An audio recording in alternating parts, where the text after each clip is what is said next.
House Republicans today voted in New York Congresswoman Elise Stefanik to replace Liz Cheney as Republican conference chair. And joining us now with her reaction is Colorado Congresswoman Lauren Boebert. Congresswoman, welcome back to the show. Thanks so much for having me on. All right, a big week in the Republican caucus. Tell us why you think Elise Stefanik is the right choice for the conference chair. Well, I certainly look forward to Elise's leadership as conference chair.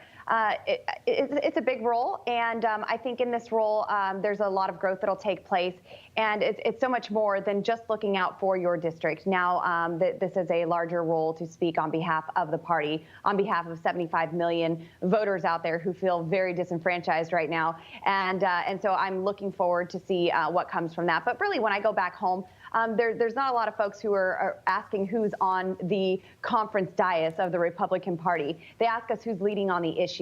And I'm proud to stand with so many of my friends in the Freedom Caucus, like Chairman Andy Biggs, who's leading on the southern border issue. And then, of course, my friend Congressman Chip Roy, who's leading on the energy issue, which is a big deal right now in America. And even my friend Thomas Massey, who co-chairs the Second Amendment Caucus, leading on Second Amendment issues here in America. Absolutely. Now, Congresswoman, Elise Stefanik obviously been very influential, helping get more women elected to Congress on the Republican side of the aisle. She had the backing of President Trump, largely in part due to her staunch support of President Trump in the midst of that impeachment, not just the first one, but also the second one. Talk to us a little bit about how important President Trump will be in our effort to take back that midterm, and also as far as the primaries go, as we look in places like Ohio, North Carolina, Georgia, and Florida, where we're definitely going to make sure that we're actually protecting our leads and also making sure that we're actually getting other things done to have that Republican majority. Look, President Trump's the man. They may have got him out of the Oval Office, but really he has gone nowhere. He is here in the Republican Party, and it shows that he is a very strong influence here in the Republican Party still. What he says goes. And for those who would try to take him down and go against what his policies are, that's what we're trying to get away from. So I hope that our voting records can line up to President Trump and his policies, because that's what the American voters voted for in the 2020 election. There's 75 million people who were championing those policies. So the Republican Party really needs to look at that and not turn away from those policies and try to find a different direction to go. Congresswoman, I want to shift gears now to the Colonial pipeline, the cyber attack on it. According to reports, Washington, D.C. is nearly out of gas. This comes as North Carolina, Virginia, almost in the same boat as well. One of the most disturbing parts about this whole Colonial pipeline story to me is that the ransom was paid to this dark side group. President Biden, however, refused to answer a reporter's question whether he knew about it.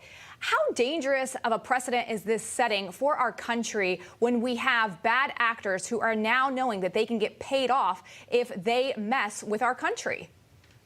Well, that is exactly the problem right now. We have just shown that we have weak leadership, and that bad actors can get away with this kind of stuff. These hackers wouldn't have dared attack America's infrastructure under President Trump. Weak leadership invites them to do this and see what they can do and what they can get away with. And everyday Americans are paying the price, literally at the pump, if it's even available at the pump. It's absurd that the most powerful country on the planet has a gas shortage because one pipeline was hacked. We sure could use a backup, like, let's say, the Keystone XL pipeline.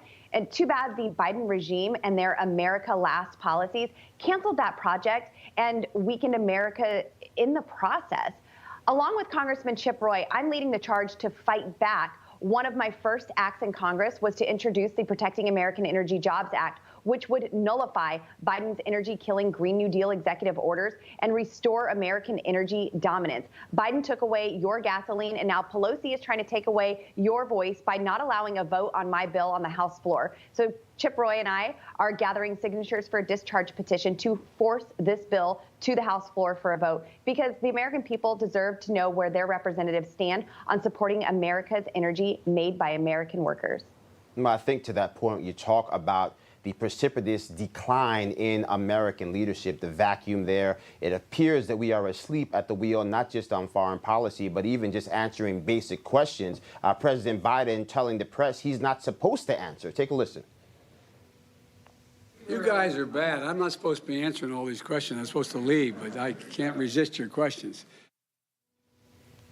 I mean, what's going on there? I mean, clearly he was joking in that instance, but there are several times that it's clearly not a joking matter when you talk about what's happening in Israel with our strongest ally for peace in the region, when you talk about what's happening with Russia, with a group of foreign hackers that apparently have flown under the radar from the Kremlin, which defies all logic. What is the importance of us making sure that we have strong American leadership in the times of now with an impatient world?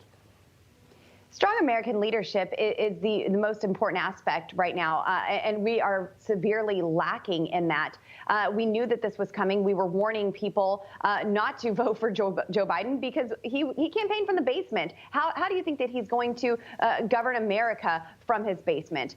He's not allowed to speak to reporters and answer their questions, and he can just have off the cuff snide comment or just sly comments instead of actually answering what's going on and addressing the crisis like the Russian hackers or the border crisis or, of course, what's happening in Israel, our greatest ally. And, you know, when I hear about state-sponsored terrorism, I think of crazy politicians with suicide belts strapped to their waist over in Iran. But unfortunately, we see this all over right here in the United States of America. We have politicians that support terrorism in the U.S. Congress. Ilhan Omar, a full-time propagandist for Hamas, has used her Twitter to promote violence against one of our closest allies in Israel. After Hamas has fired over 1,000 rockets at Israel, but the left gets outraged when Israel defends itself. This is completely bizarre. Everything is backwards.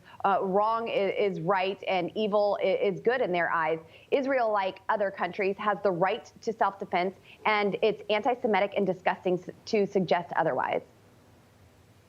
Congresswoman Boebert, thank you so much for being here. Appreciate you speaking up. Thank you so much. Hey, I'm Rob Finnerty. Thanks for watching. If you enjoyed this video, please join the conversation in the comments below. Don't forget to subscribe, too. Hit the bell icon to be alerted to breaking news. And remember, there's a whole lot more on Newsmax TV, America's fastest growing cable news network. Newsmax TV, we're real news for real people.